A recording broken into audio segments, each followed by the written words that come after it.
I'm going to ask you a question. You've been here together for more than a day, most of you. About this last few hours, in the last day, what has been the greatest value that you feel you are getting, have got?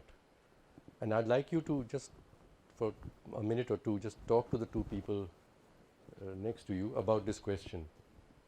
Ask them, you tell them, what's the greatest value that you have got so far in the last few hours you've been together? Minutes of a very powerful person who's been listening to the people of India very well, Mr. Sainath, and enabling us to hear their voices. And it touches, and I liked what he said at the end, I don't want to hear your story. We should be hearing the people's story. So here I am, I'm wanting to hear your stories actually.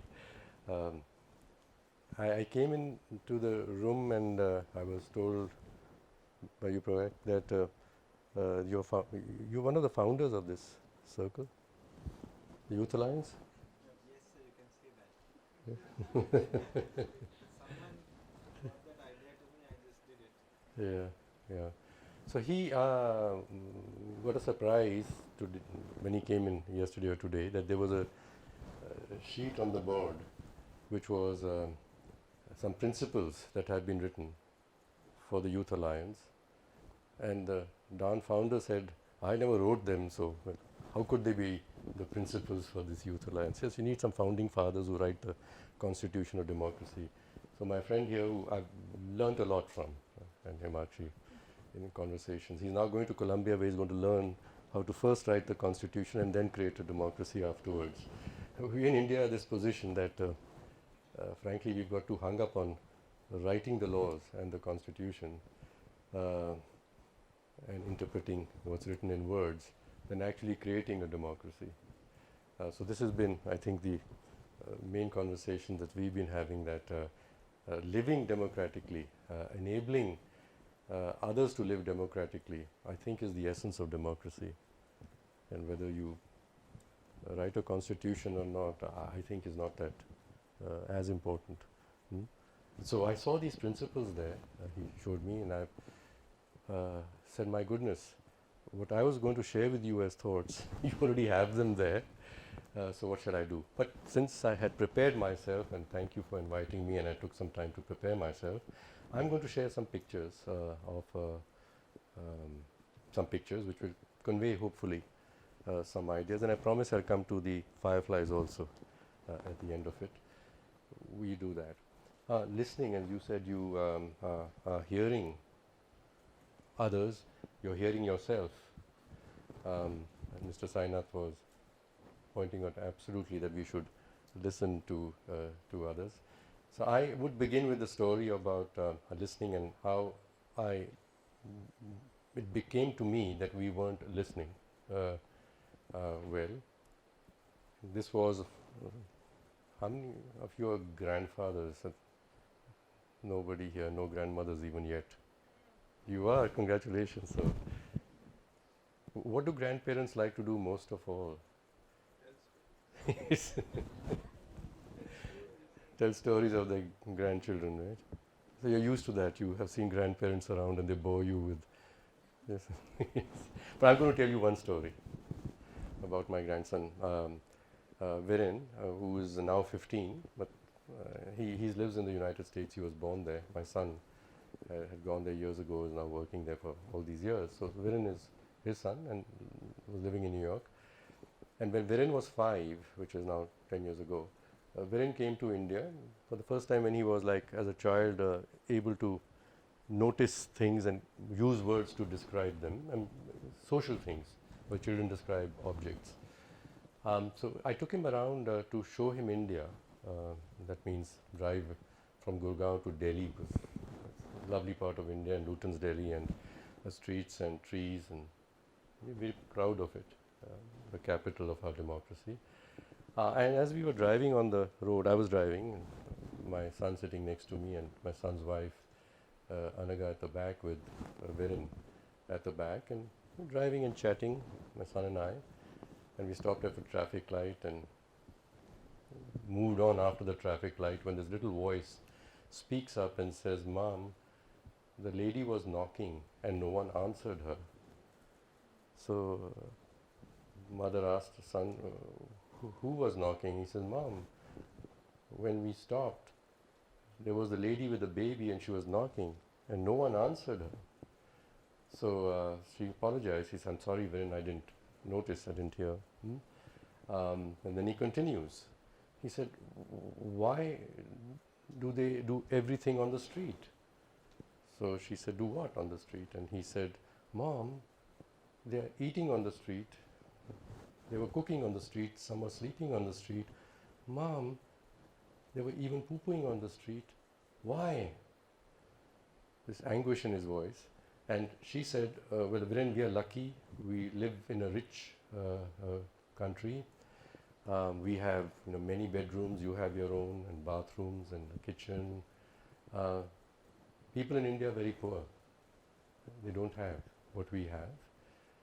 And so this silence was over. 2 years later, when he was 7, he was back in India again. And without thinking of it, we were driving in the same, because you had to go to New Delhi, same road, Lodi Road, same crossing near Habitat Center. Went further to Nizamuddin, again big traffic light, and as you know, a lot of beggars around the mosque there. And this time, this voice at the back, bigger voice, 7 years old, exploded. What is the government doing? At that time, there was a big debate about how many people were below the poverty line. And the Planning Commission and the government was defending that India had reduced poverty substantially, the Tendulkar line and the calculations and so on. A lot of statistics and calculations by economists. So what's the government doing? Counting daisies? So my son says, "Counting daisies? What do you mean?" It's a childish expression. He says, "There's so many poor people, even more." He remembered from the previous time that he had noticed, and he was observing what's the change. And what he was noticing was the poverty around in his way. And then my son said, "Shh, don't say government. Now Dadaji is in the government. He's a member of the Planning Commission." Now this foxed my poor 7-year-old government.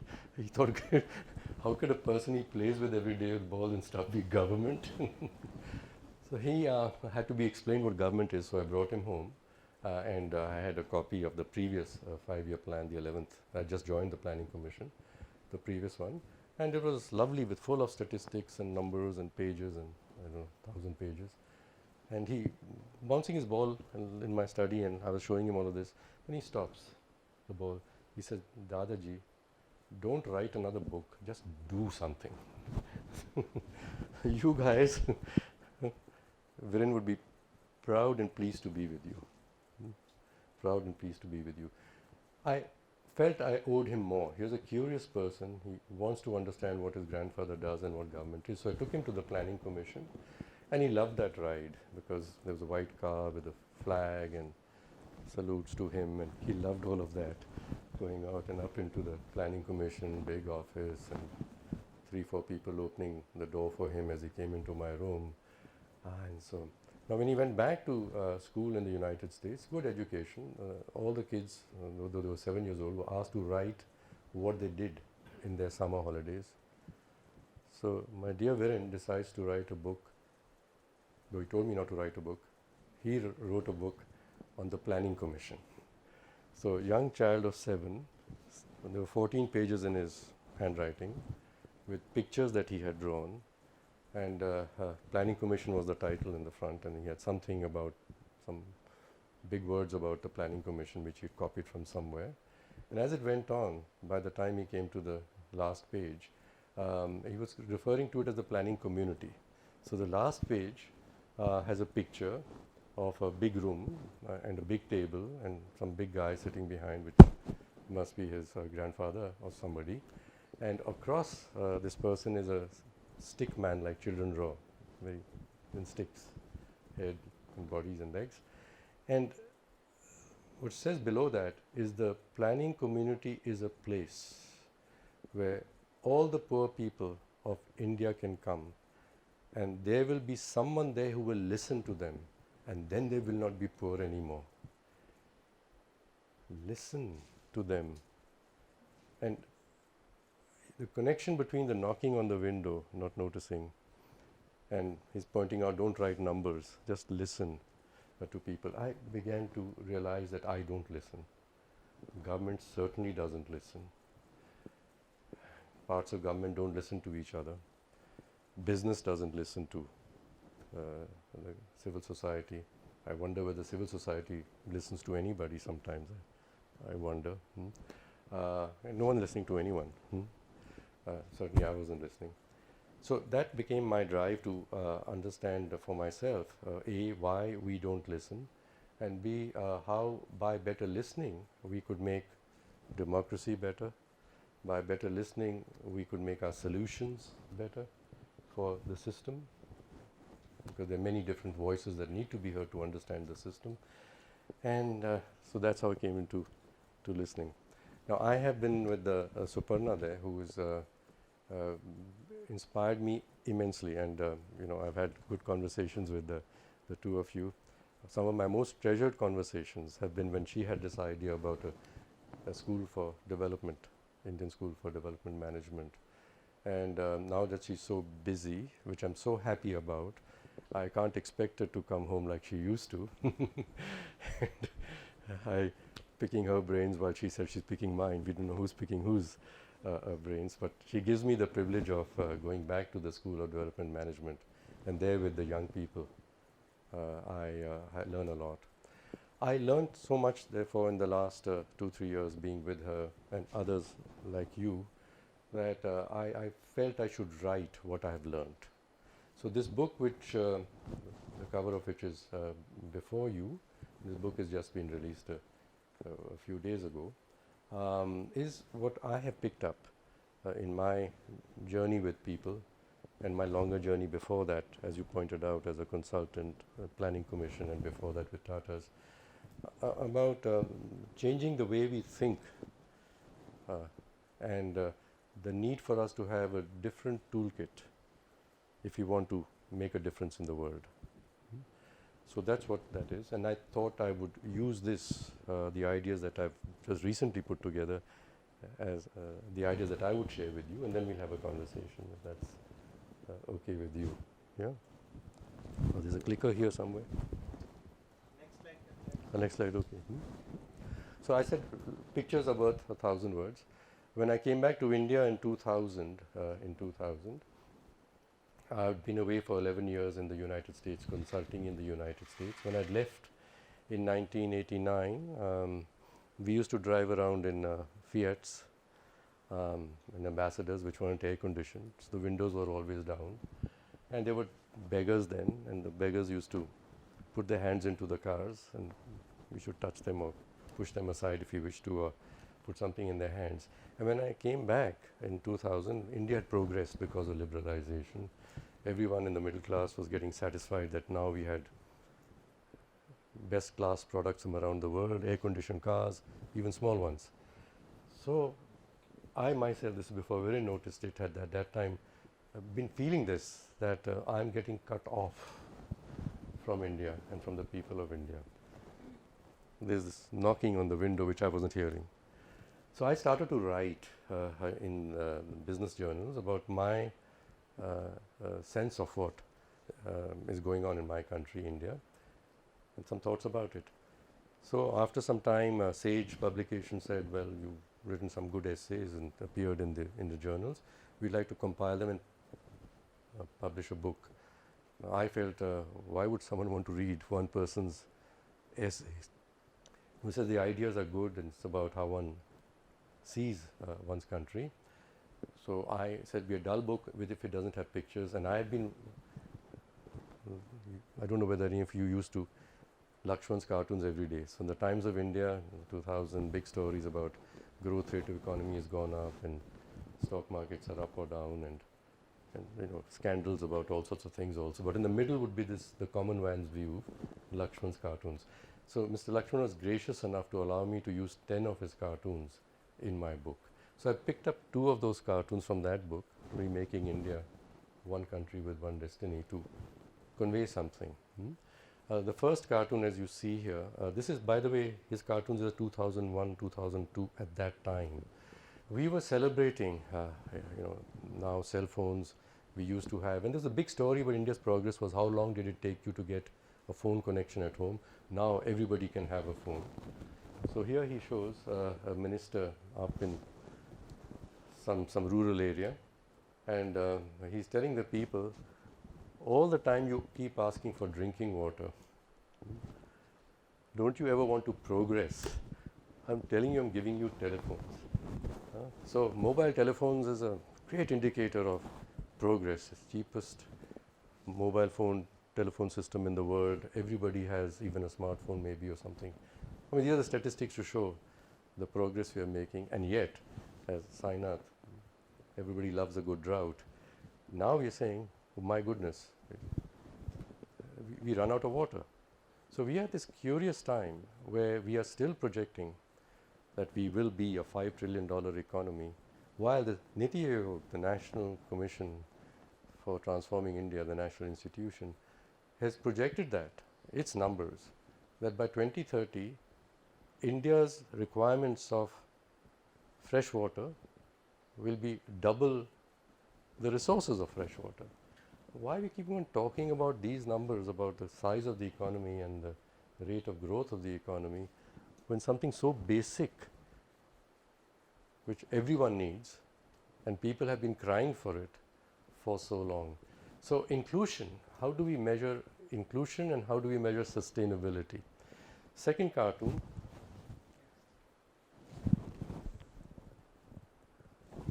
two beggars at the bottom of the stairs of the Bombay Stock Exchange, and one saying to the other, because the stock market has gone up, right? So the two guys coming down, stockbrokers, are extremely happy, and the two beggars saying, oh, now life is going to be very good for us.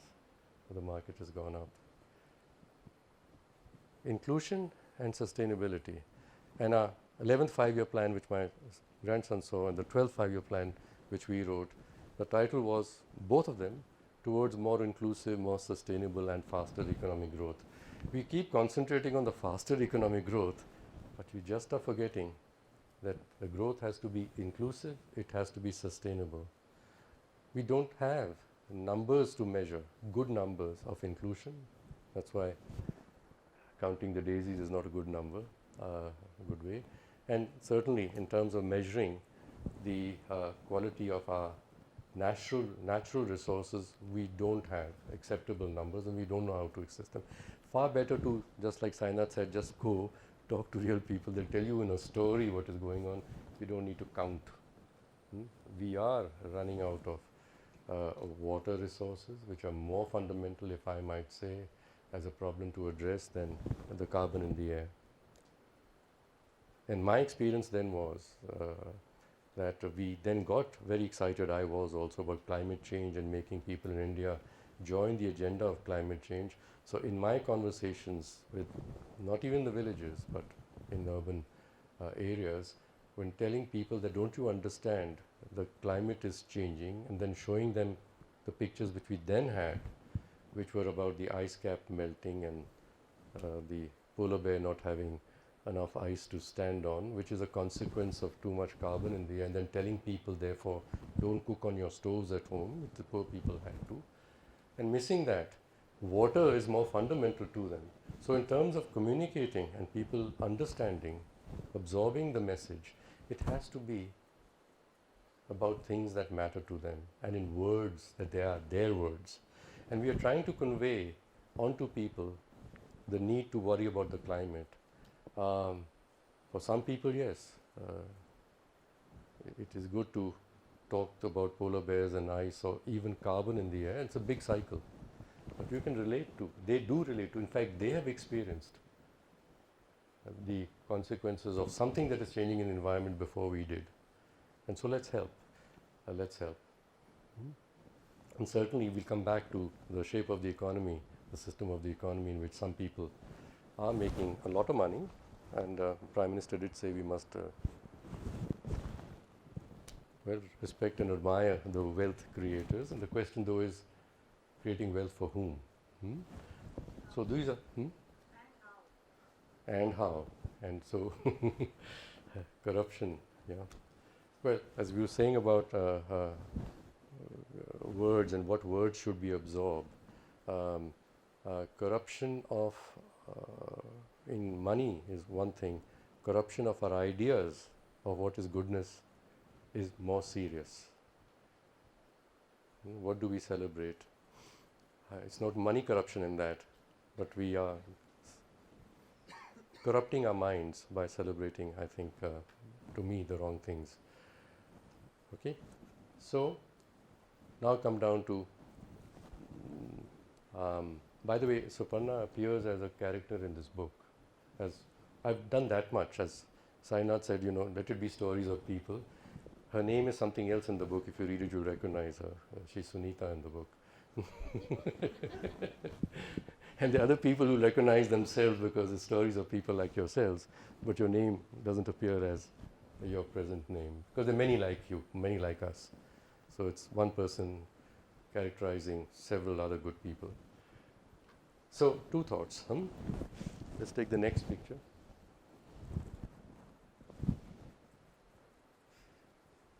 Yeah. So, like we're talking about climate change. So far, it's affecting someone else. I'm so glad that it's not affecting me. Yeah, but we are in the same boat. We're in the same boat. And when others are drowning, just be sure you're going to be drowning very soon too. You're going to be drowning very soon too. To have compassion for everyone in the system, because we are one system, we are one people. We are not separate in a system. We can separate ourselves by our egos and by a sense of how different we are to the others. But in the system, we are just small pieces of one big system. So this is an orientation of thinking of myself and my relationship with the system. The second cartoon,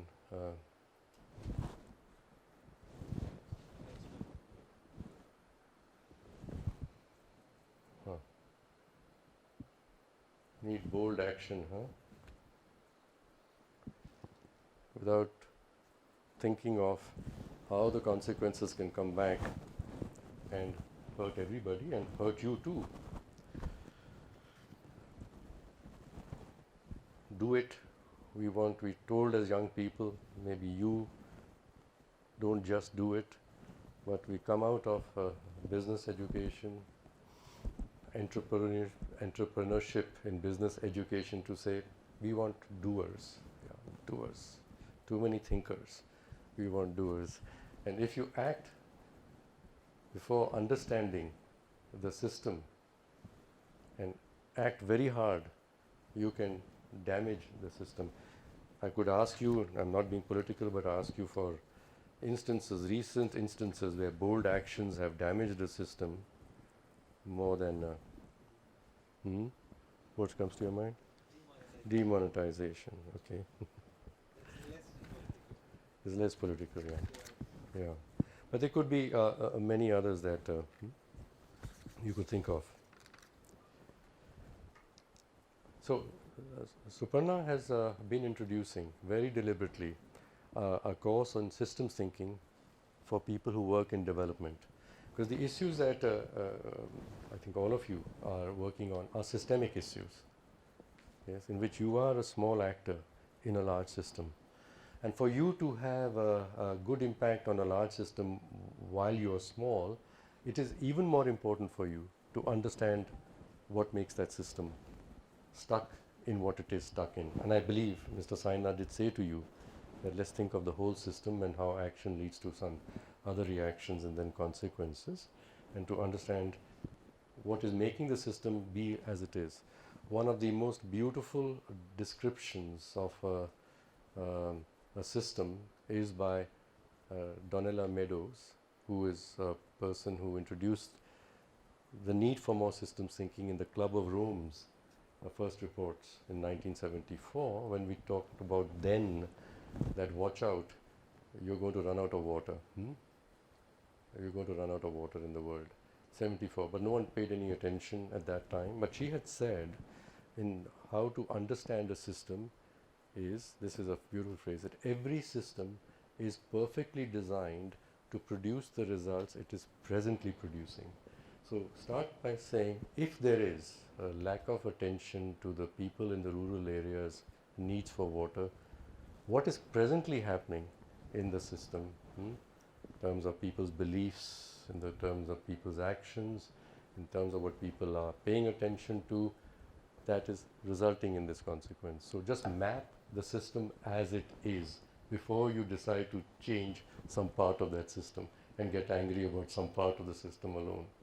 So this is an orientation, again, is a listening orientation. I must listen to what is going on from many perspectives and put a picture together to say, this is happening and that is happening and this is happening. What are the connections between these things which is resulting in the system being stuck where it presently is? There are two fundamental theories, one in economics and one in management, which we need to question. Economists need to question, managers need to question, we collectively need to question.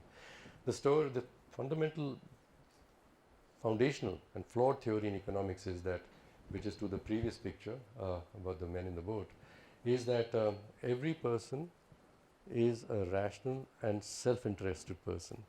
And in fact, it suggests that if every person were to be acting in their own interests, somehow the system will be all right. Yeah, so that's the theory of the market, that everybody must look after themselves, and it's rational to look after yourself, and it's good, even ethical perhaps, to look after yourself, and then somehow by our interactions, that invisible hand, the whole system is going to be all right. It's not working. And we do know, certainly you know, looking at yourself and what you care about, that you, not only you, but most people are not purely self-interested. They do care for something more than themselves. And the reasons you are acting are not rational reasons in that sense, they are emotional reasons too. So, flaw premise, and you build a whole set of macroeconomic theories on how to improve the world, flawed. Management is very much about, learning how to get things done efficiently. That's the core of what you teach. That, get it done efficiently. That's good management.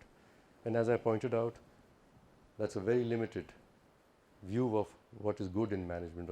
So, two very fundamental things which are in our theories in use. And that is what Suparna, if I might say so, is struggling with. That if you have to formally teach a better toolkit for people who want to be change makers, you've got to first uncover that these are our fundamental beliefs of what is a good way to get things done, which is, encourage people to make more for themselves in terms of results for themselves, their organization, their NGO, as well as, I say, just make more implementation. But we're not reflecting on some things which are more fundamental, which is about compassion, which is about systems thinking.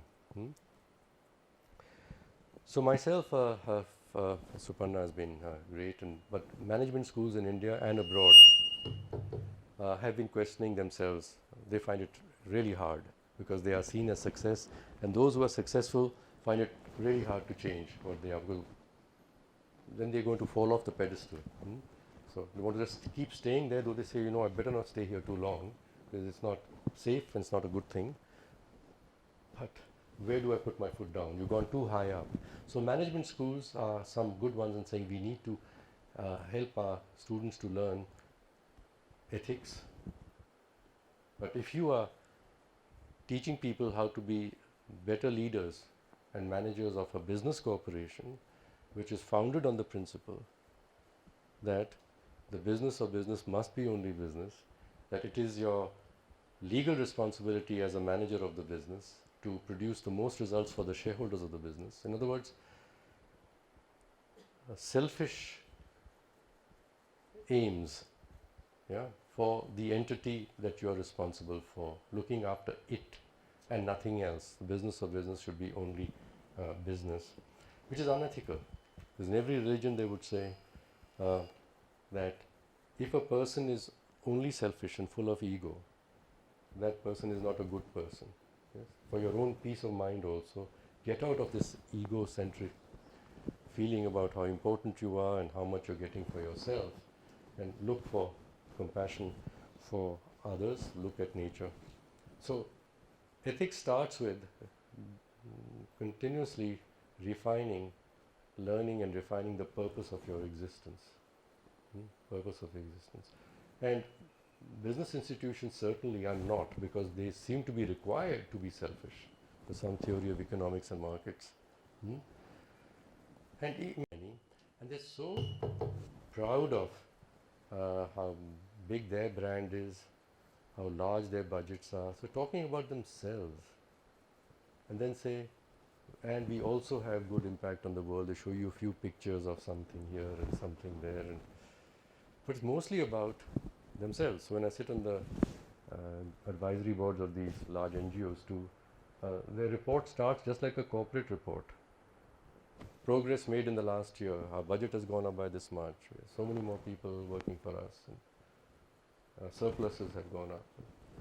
My goodness, you're talking about yourselves.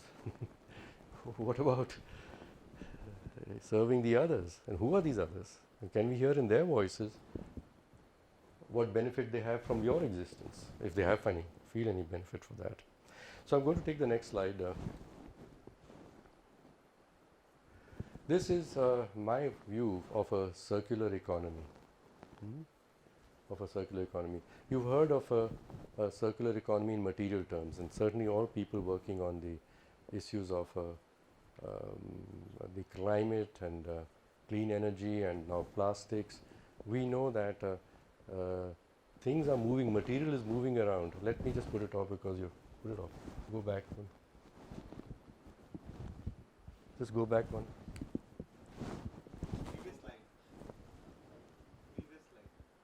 Yeah, because I can see you're going to that. I want to walk you through that once I put the metaphor before you, which is, yes, in a circular, material circular economy, when things start to accumulate in some part of the circle too much, the system gets choked up. It's not able to renew itself. So as the Prime Minister pointed out, well, plastics, and the whole world is saying so, we produce a lot of plastics. Yes, it's good. But those plastics are not choking up other parts of the material system, the environmental system, and so the system is not able to renew itself. First they were in ponds and rivers, now they're in the oceans. So the ability of the natural system to renew itself is getting choked up by something that maybe nothing wrong with plastic. It was founded because it was for hygiene and convenience. It's a good thing, possibly. But too much of it accumulating in some part of it makes the whole system unhealthy. So let's go now to the next slide. I'm going to show you in the economy, the circular economy, what is going wrong. You're seeing at the bottom part is people who are doing work and they are, let me say, producing some wealth. But wealth for whom? By their work, someone else is going to take their product and sell it and make profit out of it. And that profit keeps accumulating in the investor's wealth. So that's the design of the system. It seems, what's wrong with it? I mean, after all, they took a risk and they put their money into it, and they're paying what you may think is an adequate wage. After all, it's a market wage. They couldn't get another job at this wage, so they must accept this wage. What's unethical about it? Yeah. I'm giving them something. I'm not being unfair because that's what they would get in the market. But who's making the profit out of it is not the people down there. C.K. Prahlad wrote a book which changed the minds of a lot of people to pay attention to people at the bottom of the pyramid, and the title of his book was The Prophet at the Bottom of the Pyramid, and his example was, a famous one of them was the shampoo sachet. It was in a plastic thing, but the shampoo sachet, that you sell your product as an innovation in a way that poor people can afford to buy what rich people otherwise only seem to use. And so the market for Unilever grew a lot. The people paid the little money that they had for using this good product for their hair. But who made the profit? The profit was made by the investors of Unilever. That was the profit at the bottom of the pyramid made by big companies from the work and the small incomes that people have. So profits are getting accumulated by this design of the economic system with business corporations required to produce more surplus for their investors up there. The dramatic increases in inequality of wealth in the last 30 years, that Thomas Piketty has documented, and others have too, Oxfam and others, are the increase in the wealth of those people who are making money out of money.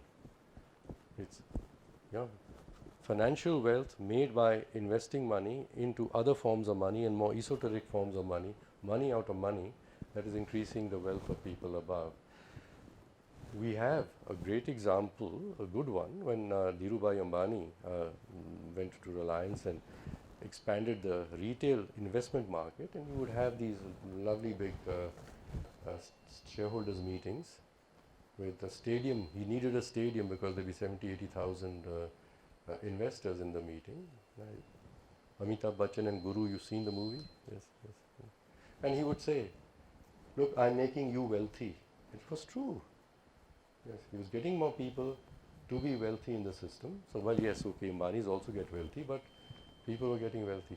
But these were people who had some money to invest, and then money out of money for them made them more wealthy. But what about people who have no money to invest? All they have to invest is their own sweat, maybe some use of their mind. They don't have any money capital at all. Think they're interfering? They don't have any capital. So we must devise institutional forms in which the investment that people make, which is their sweat and just their intelligence, accumulates wealth for them and not pushes wealth up to people above. Okay, there is good financial investors' wealth and large pockets are there, right up there is big plastic choking up the economic system.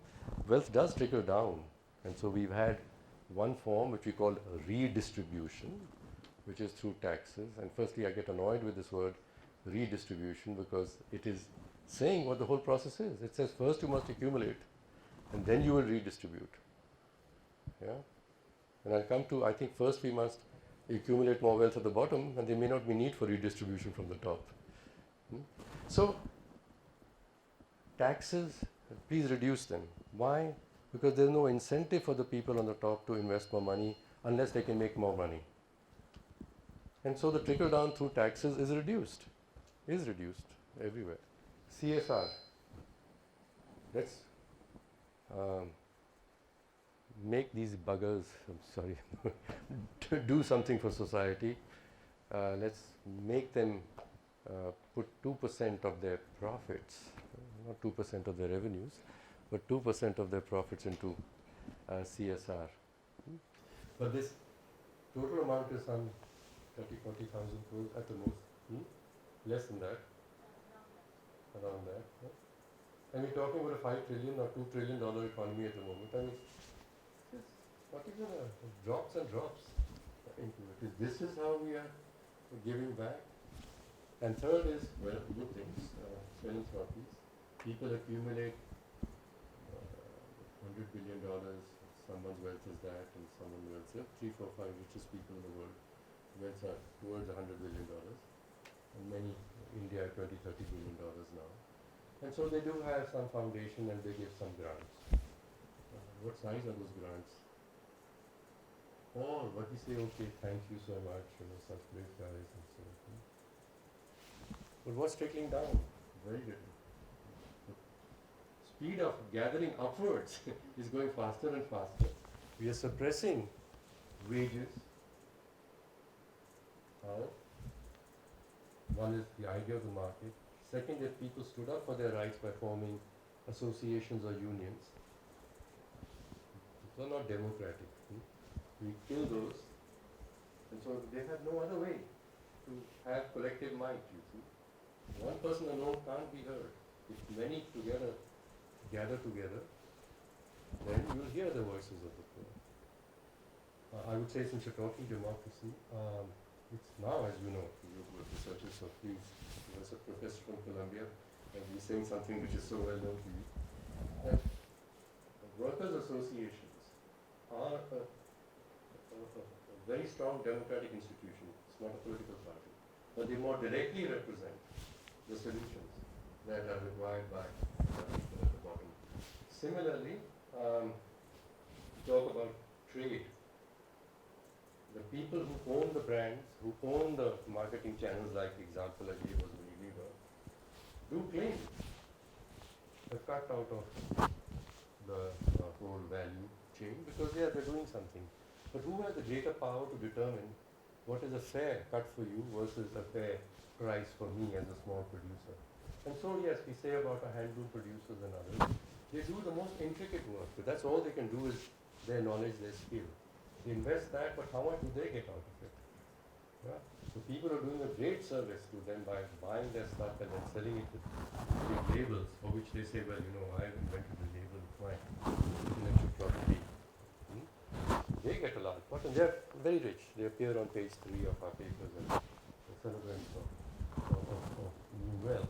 Who's producing this wealth? Who's producing this profit? So the forms of association of clusters, associations of small producers, I think is a way to prevent the choking of the economy that's happening in the circular economy that we are all a part of. Right? Is that acceptable? I know in this crowd, you're going to push back at me to say you're sounding like a socialist or a communist. But I'm glad to say, like I was yesterday at the Administrative Staff College of India, where there were economists and people learning postgraduates in management there. It resonates with them because we are looking for system solutions. System solutions. So with you, I would take the liberty of using sweat of the wax and so, because that would infuriate them to say I'm not exploiting, but actually the system is exploiting. But they resonated with the ideas too. So we could collectively work in saying, when you say what ideas should we start putting out collectively, good people in business, in the philanthropic foundations, good people running business, people teaching management are saying, yeah, maybe the solution is to build institutions at the bottom of the pyramid and not just grow the strength of the institutions, the big ones on the top. Let's go to the next slide. So with this, I've thought of ethical reasoning as a foundational discipline. That is, the purpose of my existence and what purpose my existence serves in the system is the first profound question we must keep asking ourselves. What is my purpose? And am I fulfilling my purpose to the system? The second core discipline is systems thinking. I'm alluding to it already, very much so, and have in the 2 diagrams or cartoons I gave you earlier, thinking of the whole system and the many different things in the system, views in the system, which together make the system what it is. And if we must learn how to impact big change in the system, change which would be on scale as an outcome, we must begin with thinking systemically and mapping the system. It's not difficult when we are learning there. It's people going out into the field, they go out, and all Suparna is asking them when they come back is just say what you noticed. Don't start debating it or analyzing it, just put it all out there. You noticed women in the background when men were talking in the panchayat, it's something that struck you. Put it there, observations. So you observed poor cooking facilities in the home, put it up there. Like that, start putting these observations that you made together. These are all facets of the system. Then see what's the connection amongst these things. What's the connection? You'll understand what's shaping the system. The third one, we talked about it, is deep listening. My previous book preceding this was called Listening for Well-Being, a conversation with people not like us. There's too little conversation with people not like us. Conversation with people not like us. You are people. I hope you include me as people like us. We listen to each other very well. If you had here somebody who was very successful in business and dressed better than me and so on, and was giving his ideas about what is good for the world, you likely, many of us from the beginning would say, he's the other sort, right? Exactly the sort that we should be challenging and contesting. They're people not like us. So we already defined who are people like us and who are people not like us. So in our conversations, in the papers that we write, in the papers that we read, we are looking for the voices of people like us, their opinions. We are not crossing that boundary to inquire into people not like us. And in our country today, unfortunately, it's not just the economic, listening to people not like us, is comes so much in terms of religion, caste. We're not really listening. We're not even looking to listen to people not like us. And social media has made that really bad. Though it's supposed to be a place, it is a place where anyone can speak, and that's the beauty of it. But because so many people are speaking, I do have to make my choices about what will I pay attention to. And of course, the algorithm will make sure that those that I pay attention to, I get more from such people. That knows. And so I'm locked into a little bubble of people like myself, reinforcing my own ideas. I'm not learning anything else about the system. So, if you wish to understand the whole system and everything that is constituted in it, including things that you don't like, but they are part of the system, and making the system what it is, we must begin with deep listening, then we can understand the system, and then to change the system, I must change it for an ethical purpose, not for producing more wealth for myself, or more glory for myself, or more fame for myself, but goodness for the world. So these are three foundational disciplines that I believe we must continue to emphasize in our own learning and help, if we are teaching like Suparna is, others to keep learning. Deep listening first, because it enables you to understand the whole system. Deep listening to people, not just like yourself, whole system. And third, then, steering a course based on that understanding of the system, which is going to make the world better for others. Let's go to the next. This comes to what I'm reading, your Youth Alliance Charter. All the things I've said so far are already on your charter, nothing new. And this also is on your charter. A theory of action. We have the big belief that if there's a problem everywhere, we better have some big solution to this problem. So I was at Hyderabad with the United Nations, this students program that is run. They get 1,500 students from the best schools in India and South Asia, and then they discuss the issues in the United Nations format. And they taught how to conduct a civil discussion. Very good, because it's necessary, otherwise it's a cacophony. The Sustainable Development Goals was a backdrop. Now, if you look at the Sustainable Development Goals, which are the nations of the world's first big agreement about things that matter to everybody since the foundation of the United Nations. What are they? They're poverty, inequality, fair work, decent work, fair wages, water, Economic growth. Yeah, clean energy, water. Yes, economic growth is there. Just keep creeps in because it is there. But it's, as she said, how we grow, it's not just the amount of economic growth, and how we grow, all the other factors must come in. So they're connected together. How we grow means fair wages, how we grow means more entrepreneurship at the bottom, how we grow means that we should care the water, the clean energy. So it's the how of this, the growth, and how everything together shapes it. So these kids were engaged with, and they all had the passion, plastic in the house and must stop it, and some getting aware that we're using too much water to bathe, and it's good, stop it. But then they are required to propose a resolution to be passed by the United Nations. And so at the end, I had the privilege, they said, of 7 of the students who they had selected, to have just a dialogue. I could listen to them and talk.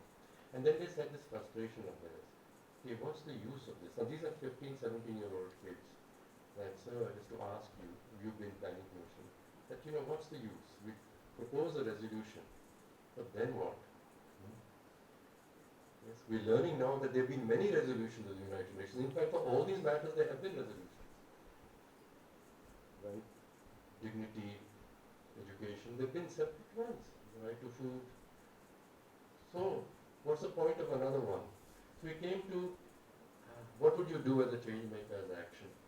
So, we're very clear that what we need is local solutions to global problems rather than global solutions to local problems. So the present theory of change is have a big body on top, with everyone represented, like the parliamentary democracy. And if they pass a resolution or a law, everyone, like Lakshman said, at the bottom would be very happy. They are not. It doesn't trickle down, the change doesn't. So we have to make change where we are. Find the stakeholders around where we are. We got to be the little nuclei of local changes, systemic changes, compassionate changes, where we are. The spread of these changes around, these jugnus all around, will take care of the problem of climate and inequality. The other way around. The second one, you got it there already, and you are a network. Think networks and not organizations. What do we mean? We are very used to that if you want to produce a big result, you better have a big organization to produce the result. So we focus so much of our attention in how to run a big organization, build and then run a big organization. And that becomes most of the energy of the person at the top. So big companies, of course, do that. Big governments are stuck in their own silos and making the administration run. And so very little energy gets left to actually listen to people and engage them. And I'm finding, as I said, big NGOs also pursuing their own scale, their own brand, creating organizations. Well, then they say, but then how can the results be on scale? So I said, there are many small and networked together, yes, learning and supporting each other. The whole thing will lift. We'll get the outcome on scale from many small organizations. This is not the conventional theory, okay, but this is your theory. Is it? You think so? I'm once again being one of those idealists to say, stay small, man. Don't have these ambitions to be big. Am I dampening you? Huh? Yes, I'm dampening you. I got worried for a moment. I've learned these things from you, so how could I dampen you? Thank you. So these were the 5 ideas that I wish to share with you, which are explained through stories and more analysis in that book that I mentioned to you.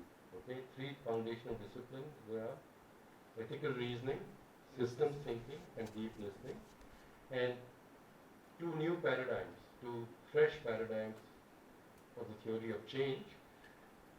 Let's have more local solutions to global problems, and let's think networks rather than organizations. Let's build networks rather than organizations. In their enterprises, you're going to meet 2 or 3 goals at the same time, and the most fundamental goal being, in this, creating the wealth for them also. Whereas if you're giving from your foundation and your grants to create more big educational institutions, more good hospitals and health institutions, you are just building up, once again, the upper part. Of course, there's some trickle down of good health and good education will go down, not money, but that will go down. So Muhammad Yunus's book, which the 3 zeros, if you read, please read that.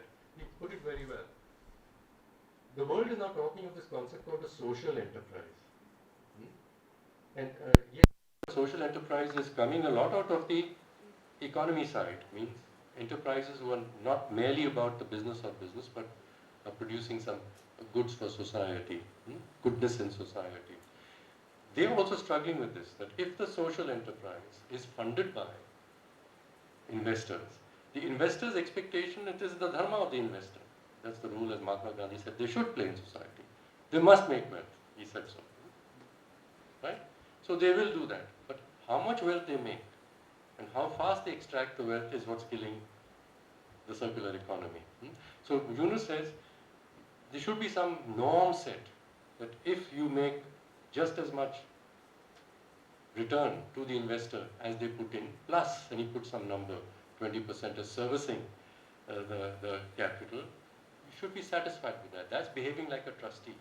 So, social enterprises, if they set a norm amongst themselves that, who's better than the others, while taking the money back, and he has a good logical reason, Yunus the point. He said if the money comes back, it's there to invest in another one, you see. If you don't return the money back, like what you might have alleged, let's stop the money going up there, nothing else will grow. So it's part of the system. So also CSR, would you want that to be there? Because the idea of CSR was, I am replenishing those resources which I am taking from the community to produce. No, that is the CSR, I was an opponent and I continue to be an opponent of that, because you're talking about the purpose of the enterprise is the fundamental thing. I must behave as an enterprise that whatever I'm using from the system, I'm nourishing that also. If I'm using the water on the system, I should nourish it. If I'm going into a community where I'm taking its land, I must nourish the community. Unki zameen hai. So, not that. I've taken the land, I made a lot of profit for myself, I've used the water to produce a lot of Coca-Cola and Pepsi and made a lot of profit for myself. Then I take a little bit of it and I do some CSR with it. 2% of my profits I will do that. So, at the system level, it's the wrong solution. However, it pleases people's hearts. And this is where we talk.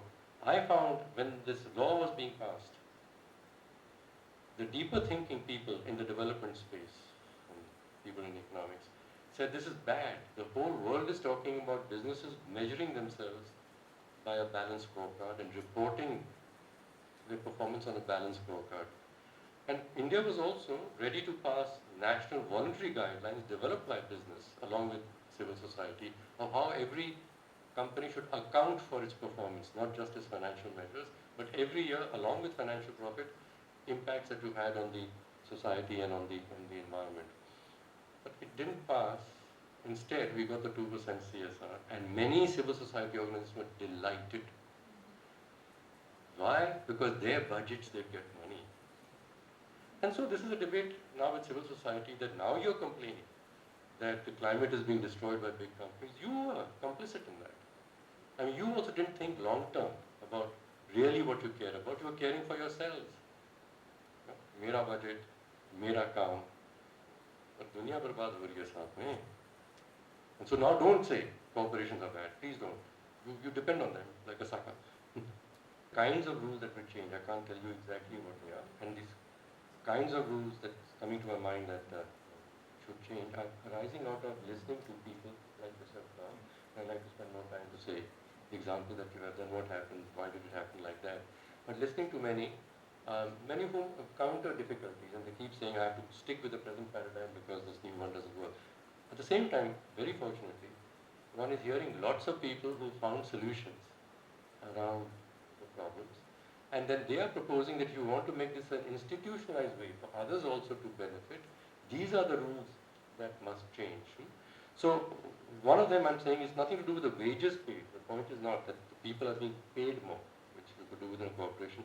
It is they must be the owners of the enterprise, not the workers in the enterprise. So it's collective ownership. So if there's no profit, they are going to lose. But if there is profit, it stays with them and doesn't go away to somewhere else. So that's the construct of, they have difficulties too. But let's understand how they are overcoming their difficulties and therefore train people to think first of a cooperative enterprise owned by the producer and then what is the governance required. System of regulations of enterprises are so biased towards limited liability companies. The rules are for them to make it easy for them to work that we are ignoring the challenges coming in the way of cooperative enterprises. If we were to ask, for example, the ease of doing business, we might ask Mr. Tata or Mr. Ambani or something, are we asking seva what's the difficulty of doing business? They have different difficulties than what you have, and we're not getting that in. I've come across this very unusual situation where Sunil Ghosh, a doctor who started in Bengal, this venture first to enable totally, he was an eye doctor, treating people with blindness, almost blindness, found that many of them you can't do anything with blindness, and when he would listen to them and say, what bothers them is, I know, he said, you can't do anything about my blindness, but what bothers me is that I feel so useless and so dependent on others. That's really what bothers me more. I can handle the fact about my blindness. So he said, okay, uselessness means that if a person could earn something, they wouldn't feel that useless. So growing mushrooms, which apparently you can do with good tactile feeling, so growing mushrooms, a cooperative growing mushrooms, now they're selling their mushrooms. And then again the problem comes with the price that they were getting from people outside was not good enough. So he said, why shouldn't they get a better price, make a cooperative amongst them, and let the cooperative negotiate the price, and then the cooperative was another entity, but buying only these mushrooms and negotiating. So as it grew up further, he needed money from the market, like you said. So now he wanted to register this cooperative. And there's a rule in the West Bengal that every cooperative, it's not a good time, must have a certain number of fully abled persons in the cooperative. Seven board directors. Yes? 7 board directors. Yeah. So, yeah. So then he's saying, why? Well, there was a whole thing to say, well, these poor chaps will be taken advantage of. Someone who can read and write must be there with full eyesight. And so he's constructed, he says, okay, I could have someone who's deaf, for example, but can see. So all disabled in some way, so that person can do the reading, writing, if you will, and so on. I don't want all this, but I want all of them to feel dignified that they together can do it. But the law will not allow it, so we have to change these things.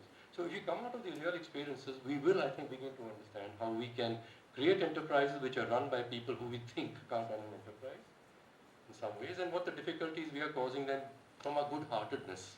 To protect them, we make these laws which don't work for their interest.